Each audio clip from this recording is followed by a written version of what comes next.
Morning, everyone. Today, the topic I'm going to discuss with you is how to read the human genome and actually to build a human being. Not to build an actually a human being, but how to build a human being through a human genome, reading through it.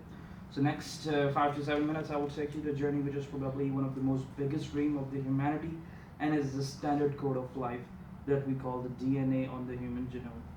So all of this started not many years ago, but it's been a long time now. So the main purpose of today is to inform all of you about one of the most up-to-date technological advancement and in the recent history and the ability to read the human genome. So a long time ago, the legendary Alexander Pope wrote an interesting book titled An Essay on Man, where he claimed that all forms of life perish and that like bubbles on the sea of matter born, they rise, they break, and to that sea return. Ever since the writing of these great words, scientists have been trying to understand what controls human life. And in the recent days, scientists have discovered the works of the human genomes. And one of the testers, the Riccardo Sabatini, when I was watching his TED talk, I would love to share his example, what he said in his TED talk about the 3D printer. That one when he first met with the 3D printer. So how 3D printer actually works.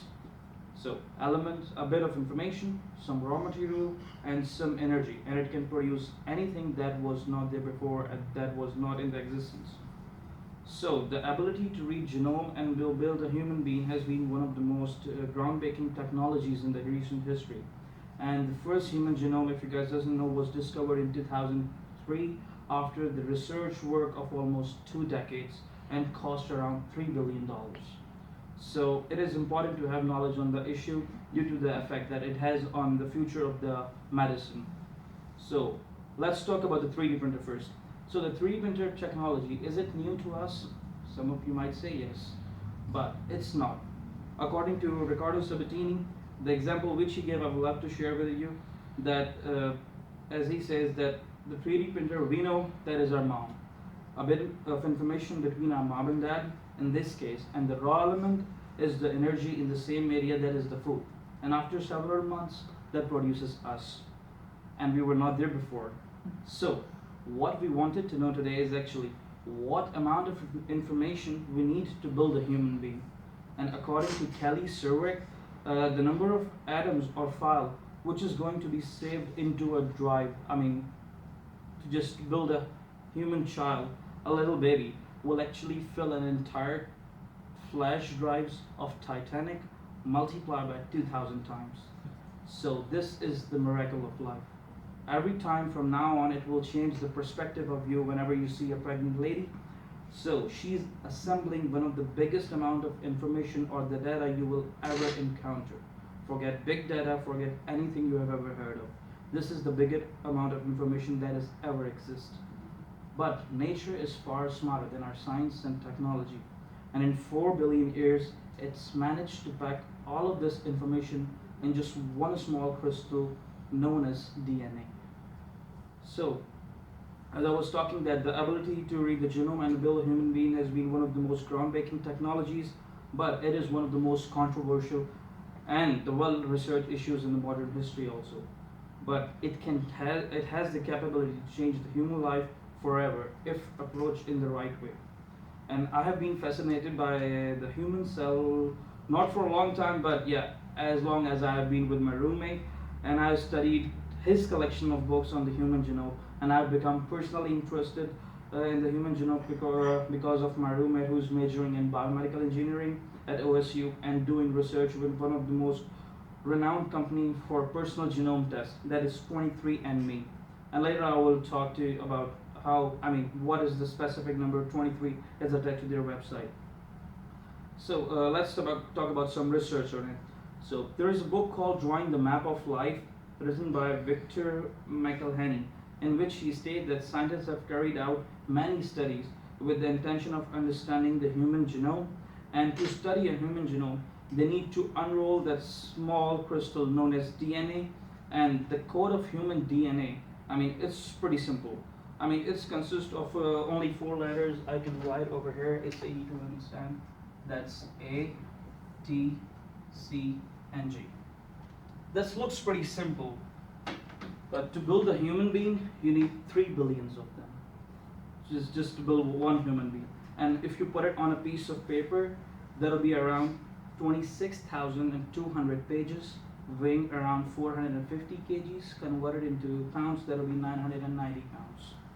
So, according to and these small crystals, DNA, are basically packed in chromosomes. So one of the research on the chromosomes by Matt Ridley in his book called The Genome, the autobiography of the species. The human genome is packed in 23 independent pair of chromosomes. So there are 23 chromosomes in the human body, and 22 out of these 23 chromosomes are grouped according to their size. And while the remaining one is only the sex chromosome. So as we were talking about the chromosomes, one of the researcher J.C. Emspak, as he stated that there have been attempts to understand how chromosomes function, and contemporary technology has made it possible to read the genome. Okay, let me tell you one of his research that is quite remarkable, and every one of you that what makes me and you are just about 5 millions of the 4 letters, that's A, T, C, and G. And for the rest of that, we all are identical, absolutely identical. So I just want you to think that if you have a research paper to write for almost 26,200 pages, and if you submit it on the safest line, and you got same identical thing for 25,700 pages, so how much you will be charged for the plagiarism? I think around 90%. So think that how all of us think we are different. So this is the amount of data that we all share with each other today. So life is basically characterized by the ability to replicate and create order. And according to Florian Scherer, understanding the composition of the gene can help scientists to replicate and create a new gene. Okay, so one of the tester, the Peter Diamandis and the Craig Venter, both are the graduates of MIT and study from the Harvard Medical School. They have in 2003 after they have found the first human genome, they have opened a whole research institute called Human Longevity, where they have conducted a lot of research, and they have just created a new kind of technology where they are just collecting all the human genomes from all over the world, and on the other side they have all the kind of human data, the biggest data of human beings, phenotypes, MMR, 3D scans, and all that you can think of. And in the middle they have a kind of machine. What did he say? That's I don't know what exactly the words. It doesn't have a name actually, but it's called a machine. But it's not one machine. There are many machines for that, and they will merge all of this data, and they will try to encounter how these the words A, T, C, G, and R, related to everyone. Which ones are the different and which words are the same. So if you think that A, T, C, and G, if one person have A, C, C, and T, okay, that's a pretty lucky person. If he got A, C, C, and G, he might get the colon cancer, which is, in all over the world, there's a probability of 0.1% to have a colon cancer. And there's a recent case of colon cancer in 2013 in Tulsa. So far in Tulsa, in 2013, there was a guy, I exactly don't remember the name, but I heard it from one of my roommates. So I exactly don't know anything about that one. But according to them, by gathering this data, they can extract different patterns of sequencing, and which can even predict the height, BMI, eye color, hair color, skin color of an upcoming baby, or anyone they can might be from the crime scene on anything. If they got a small piece of DNA, they can try to predict everything, which is, height, they can predict up to 5 centimeter of precision, and the BMI, which is morely depends on your lifestyle.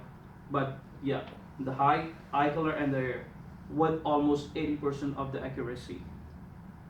But one of the researchers, the Kelly Cervic, he thinks that many people thinks that studying the human genome is unethical, but as you all know that it's been a tremendous research in this field of science and the medicine, and it can help a lot of people to just to know what's going to be in their further future, what they can get from their parents, and what will they transfer to their children, and it can help a lot for the doctors, for the clinical use, and for the other purposes. So in the conclusion, remember Essay on the Man, a story written many years ago about the genetic composition of the human body. Even though the author of the book did not know anything about the genes and the such knowledge that is available today, but it has changed the human life forever. Thank you.